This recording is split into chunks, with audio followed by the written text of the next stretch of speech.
paano ako magkilay. Lalo na yung pinsan ko, sabi niya, maganda daw yung kilay ko. Ito yung gamit ko. Maybelline Lasting Drama na brow gel. Yan.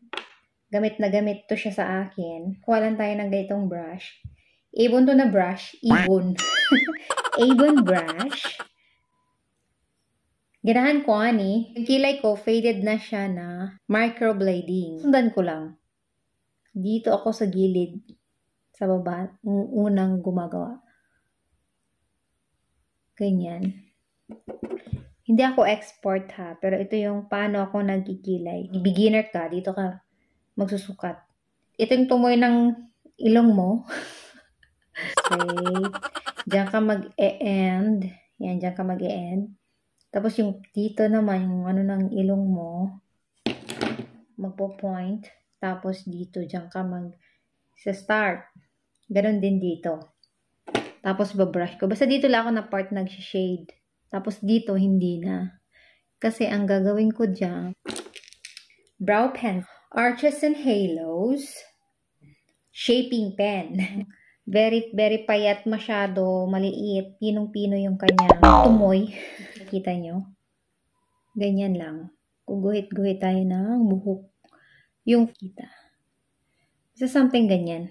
Basta dito na part, sa harapan, ganyan-ganyan lang.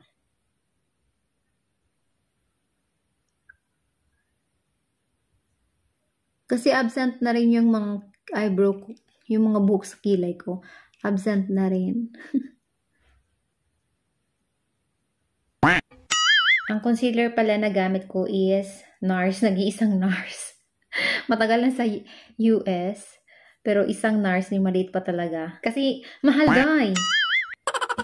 Hindi siya priority. Pero kung kasi nagme-makeup tayo, so kailangan natin ng mga kahit pa unti-unti, di ba?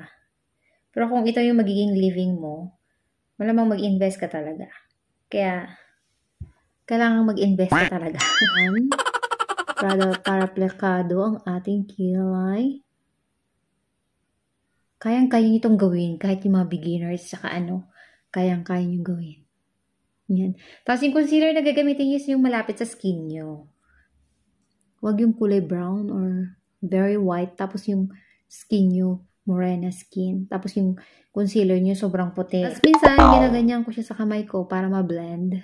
Shinare ko lang sa inyo. Alam ko marunong kayong magkilay. Alam ko maraming marunong magkilay. Pero sa akin, kasi pinsan ko yung nagtatanong, kaya kailangan sagutin natin yun. Hindi natin ipagdamot ang ating, ang ating mga nalalaman.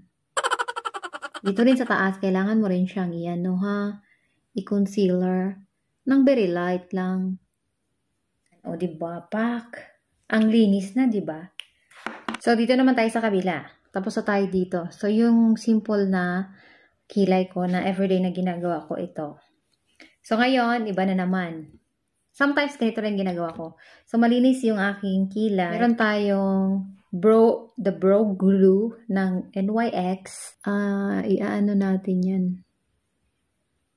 So, back and forth yung ginagawa kong paglagay. Kasi stubborn itong kilay ko dito. Tagal siyang madidikit, kaya ganyan-ganyan natin. Naglalagay ako ng itong glue. Ito. Ginaganyan ko siya minsan. Kasi matagal magdikit yung kilay ko talaga. Wala man tana ko ni Giriband. Pero gaya siya. Ang kinaganda kasi kapag nililift mo yung yung brows mo, tapos mahaba yung brows mo, makapal pa talaga. Nakaka-fresh look siya kasi yan ang trend ngayon na kilay, yung ganito.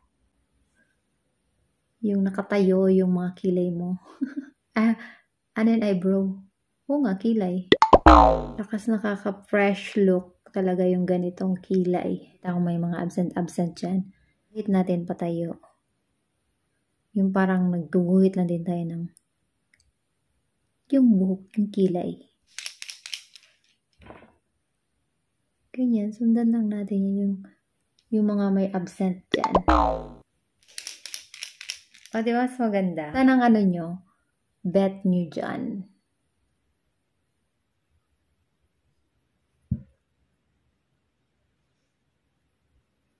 para mag-arch lang siya. Diba? Tapos, kukonceal din natin. Yan, kukonceal natin dito. Mas madali ito na procedure. Tapos, pag ma-overshade nyo, sobrang kapal ng kilay nyo, para kayong sinuntok siya. Charot! Ang ating beauty blender here. Gaganyan natin. Kumuha na ako ng beauty blender para makita nyo. To demonstrate. Charot. Alin dito ang nagustuhan nyo? Ito or ito?